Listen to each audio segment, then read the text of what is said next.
Hi guys, welcome to this LRDI series. इसमें हम रोज एक पर्टिकुलर एलआरडीआई सेक्शन का एक क्वेश्चन करेंगे अलग अलग सोर्सेज से। आज का जो ये एलआरडीआई सेट मैंने उठाया है, ये मैंने आईएमएस के मॉक से उठाया है। ठीक है, तो आप स्क्रीन को पॉज कीजिए और क्वेश्चन को अंडरस्टैंड करने की कोशिश कीजिए कि आखिर ये क्वेश्चन कहना क्या चाह रहा है। ठीक है, इतने मैं इस क्वेश्चन को फ्लो थोड़ा आगे ले जाता हूँ। क्या कह रहा है? Each of the six person P1, P2, P3, P4, P5 and P6, they were asked to choose three different fruits out of six different fruits.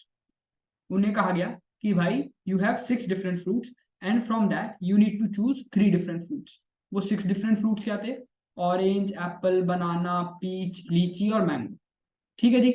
Every fruit is chosen by at least one of the six person. जो हर एक fruit है वो at least एक person ने तो choose किया ही किया है।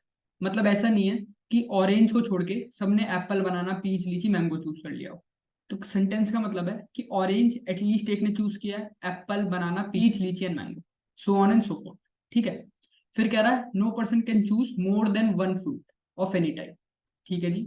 फिर the number of person who choose orange, apple, banana, peach, lychee and mango are this. ये काउंट दे रखा है कि ऑरेंज को तीन लोगों ने लिया है, एप्पल को दो लोगों ने, इस तरह से so on and so forth. फिर further it is known that, ये कुछ एडिशनल पॉइंट्स दे रखे हैं। ठीक है, जिसके अकॉर्डिंग हमारी टेबल बनेगी। उससे पहले जो इसके साथ क्वेश्चंस एसोसिएटेड हैं एक बार वो देख ले रहे हैं। पहला question, which of the following fruits is definitely chosen by P1। कौन सा फ्रूट है जो कि डेफिनेटली P1 ने चूज किया है? तो हो सकता है कि इसमें केस बन रहे हो। For how many persons the three fruits chosen by them can be exactly determined. मतलब शायद इसमें केस बन रहे हैं सेट में।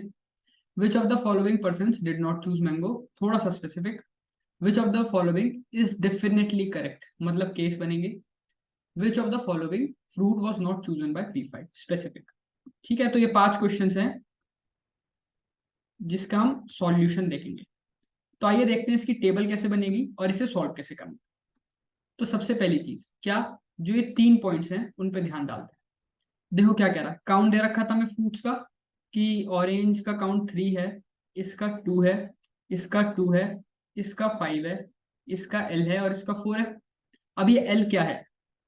कॉमन सेंस लगाओ कि अगर हर पर्सन तीन तीन फ्रूट चूज कर रहा है, तीन तीन, तो मैं 18 फ्रूट चूज करवा रहा हूँ उससे।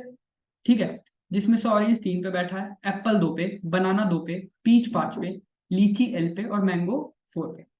तो मैं कह सकता हूँ कि ये जो हॉरिजॉन्टल लाइन है इनका सम 18 के बराबर होना चाहिए। मतलब 3 + 2 + 2 + 5 + L + 4 should be equal to 18। और I can say that L would be equal to 2। ये सबसे पहली चीज क्या, कि L बराबर है आपका 2 के। ठीक है, इससे हमारा L आ गया। फिर अब देखो, एक एक पॉइंट पकड़ो जिस पॉइंट से तुम थोड़ा ज्यादा एक्सट्रैक्ट कर सकते हो। अब जैसे कि मैं इस वाले पॉइंट से बहुत कुछ एक्सट्रैक्ट कर सकता हूँ। Point number 3, P6 choose P6 chose orange and लीची and P5 did not choose peach। P6 ने ऑरेंज लिया है और लीची लिया है और P5 ने पीच नहीं लिया। तो P5 ने पीच नहीं लिया तो क्रॉस हो गया। अब पीच का काउंट कितना है? 5। सेल कितने हैं मेरे पे? 6, जिसमें से एक ऑलरेडी क्रॉस है, तो बाकी सबने पीच लिया होगा। आया ना गाइस? ठीक है, उसके बाद आओ किस पे, पॉइंट नंबर 2 पे। There are exactly two fruits that have been chosen by P1 as well as P3 and there are exactly three fruits that have not been chosen by P3 as well as P6। तीन ऐसे fruits जो कि P3 और P6 ने नहीं choose किए वो same है। मतलब जो P3 और P6 ने फ्रूट चूज किए होंगे वो भी सेम रहे होंगे, P3 और P6। तो मतलब कॉम्बिनेशन सेम होगा, P3 पे यहाँ, यहाँ और यहाँ। अब ये देखो P3 और P6 का हो गया काम, तो बाकी जगह क्रॉस आएगा। सिमिलरली यहाँ भी क्रॉस आएगा। मैंगो का काउंट कितना है? 4, जिसमें से दो ऑलरेडी क्रॉस हो चुके हैं, तो बचे हुए 4 पाएगा टिक। है ना गाइस? अब देखो ये लीची का काउंट 2 पूरा हो गया, तो बाकी जगह क्रॉस आ जाएगा। ठीक है जी। अब पकड़ो point 2, there are exactly two fruits that have been chosen by P1 as well as P3। मतलब P1 और P3 में दो फ्रूट्स कॉमन होंगे। P3 ने क्या क्या चूज किया है सर? ऑरेंज, पीच और लीची। तो P1 को क्या क्या चूज करना पड़ेगा? ऑरेंज, पीच और लीची। पर लीची पे ऑलरेडी क्रॉस है, तो P1 को ऑरेंज चूज करना पड़ेगा। P1 के 3 फ्रूट्स हो गए, तो बाकी जगह क्रॉस। ठीक है जी। अब इसी तरह से अगले पॉइंट पे देखो, ऑरेंज, ऑरेंज का 3 का काउंट पूरा हो गया, तो बाकी जगह क्रॉस। है ना? उसके बाद आओ किस पे, पर्सन देखो तुम, पर्सन 5 को 3 फ्रूट चूज करने थे, जिसमें से उसने एक फ्रूट चूज किया, तो बचे हुए 2 फ्रूट वो यहीं से उठाएगा, आया ना आगे, ठीक है। और फिर इस तरह से ये आपका सेट कंप्लीट हो गया। हमें ये नहीं पता कि P2 ने क्या चूज किया है, तीसरा फ्रूट ऑरेंज किया है या बनाना, और इसके अकॉर्डिंग ही जो P2 चूज करेगा उसके अकॉर्डिंग ही P4 का डिसाइड हो जाएगा, ठीक है। अगर P2 एप्पल चूज करता है तो फिर P4 को बनाना चूज करना पड़ेगा। अगर P4 बनाना चूज करता है तो P2 को एप्पल, मतलब वाइस वर्सा का केस हो जाएगा, ठीक है। तो ये आपका सेट था जो कि आराम से आपको 5 से 7 मिनट में हो जाना चाहिए। अब आओ इससे जो एफिलिएटेड क्वेश्चंस हैं उन पे फटाफट नजर मारते हैं। पहला question, which of the following fruit is definitely chosen by P1। इनमें से कौन सा फ्रूट है जो कि P1 ने डेफिनेटली चूज किया है। तो अगर डायग्राम देखें तो उसके according both orange and peach are definitely chosen by P1। For how many persons the 3 fruit chosen by them can be exactly determine. सब लोगों का डिटरमाइन हो सकता है एक्सेप्ट P2 एंड P4, तो इसका आंसर होगा 4। विच of the following person did not choose mango. इनमें से कौन सा पर्सन है जिसने मैंगो चूज नहीं किया। तो both P3 and P6 did not choose mango.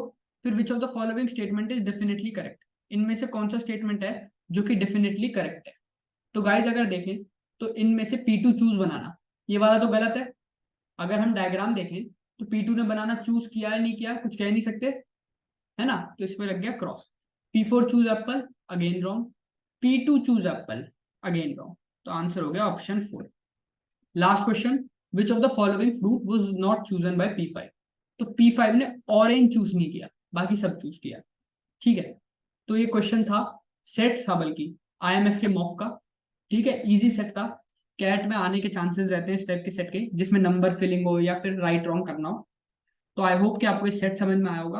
अगले सेट में हम कुछ अलग टाइप के क्वेश्चन में मिलते हैं। Thank you and all the best.